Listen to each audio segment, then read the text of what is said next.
The Third Amendment protects you from having to house soldiers in your home during both times of peace and times of war.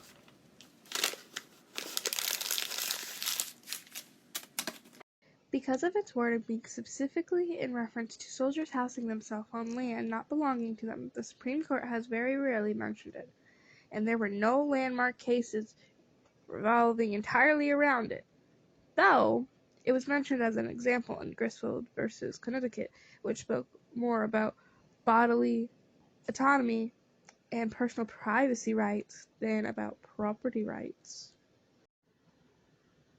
The Third Amendment has a history that largely revolved around the American Revolution of 1776, especially in reference to the English troops forcefully housing themselves on colonist properties as a means of maintaining control over the colonies, but its roots took hold long before the idea of an American Revolution ever began.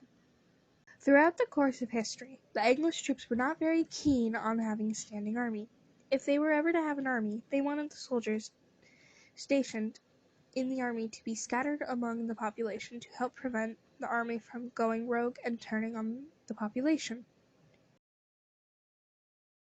In the mid-1700s, as English fought France for control of the Americans during the 7-Year War, the English continued their tradition of housing their troops in the homes of the colonists. After the war, the English believed they still needed to have a standing army in the Americas in order to maintain control and order over the colonial population. So they passed the Quartering Act of 1765, which authorized the housing of soldiers in the colonies during peacetime. Bostonians felt that a large standing army among the population was designed to overwhelm the citizens, and eventually something would happen to incite a riot. This took place and went down in history as the Boston Massacre. For the founders, the events of the Revolution showed how disruptive and dangerous it could be to quarter soldiers in the houses of citizens.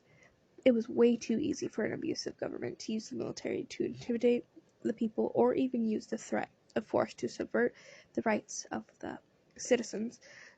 So when they designed the constitutions, the founding fathers found it necessary to expressly prohibit the government from housing troops in the homes of everyday Americans.